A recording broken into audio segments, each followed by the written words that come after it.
Então esse aqui vai ser o segundo vídeo, né, da nossa série aqui de Adam Smith, né, o nosso famoso filósofo e economista, né, uma mente brilhante aí da história, e um dos precursores aí do liberalismo e provavelmente o pai do liberalismo econômico.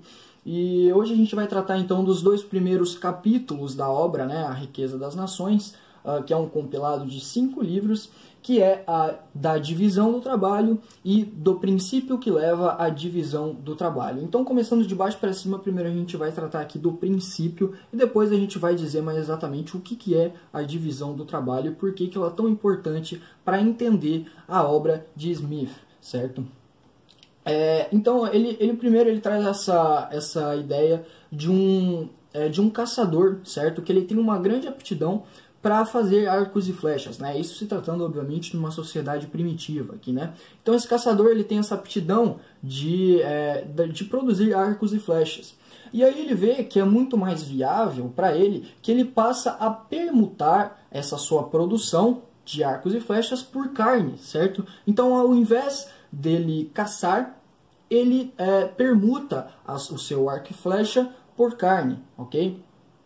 E essa aptidão, ele acredita, a aptidão no desenvolvimento de um produto específico, ele acredita que se dá muito pouco por questões de talentos naturais e sim de hábitos, né, e educação construídas ao longo de sua vida, né? Ele preza ali, ele dá uma ênfase muito grande ali, principalmente aos 5 primeiros anos de sua vida, né? E aí essa aptidão, essa variedade de talentos, ela resulta na divisão do trabalho, certo? Que só pode ser observado, obviamente, entre os seres humanos. Você não vai observar em outro animal essa questão. E essa variedade, ela dá a capacidade de produção expressiva e de permutação e contratos entre os indivíduos, certo? E aí vem a frase famosa dele, né? Não é da benevolência do açougueiro, do cervejeiro ou do padeiro que esperamos nosso jantar, mas da consideração de seu próprio interesse. E é justamente por isso que a sociedade de mercado ela funciona também, porque você não vai esperar pela benevolência do próximo para que você adquira tal produto, e sim do seu próprio interesse. Então o cervejeiro ou o padeiro, quando ele produz seu pão e ele troca seu pão por uma mercadoria que você está oferecendo, ele não está te dando o pão por benevolência ou por uma questão de empatia, e sim pelo seu próprio interesse. Ele precisa do produto que você tem e, portanto, ele dá a sua produção,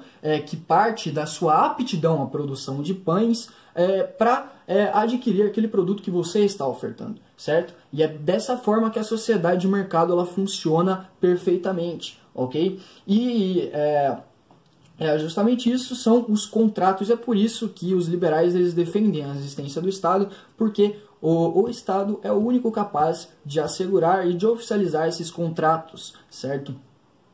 Esses contratos de troca, de compra e venda e etc.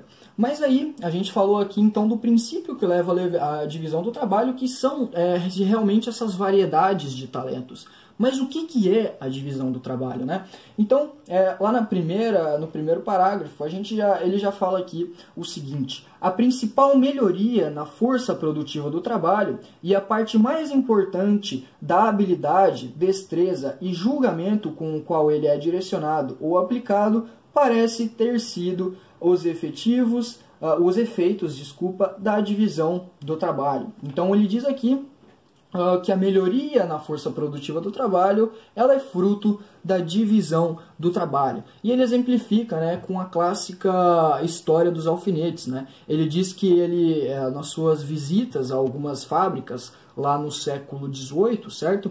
Ele conhece uma pequena fábrica de produção de alfinetes que possui 10 homens, certo? E esses homens, eles conseguiam produzir 4.800 alfinetes diariamente por trabalhador, certo? Então, 48 mil alfinetes diários. E quando você tem ali um único trabalhador que faz toda a produção do alfinete sozinho, ele consegue produzir pouco mais de um alfinete ao dia, certo? E então a gente vê aí que quando a gente pega uma pequena fábrica de 10 trabalhadores que divide a produção do alfinete em 18 setores, ele diz aqui, você consegue ter uma produção de 4.800 alfinetes em um dia por trabalhador, certo?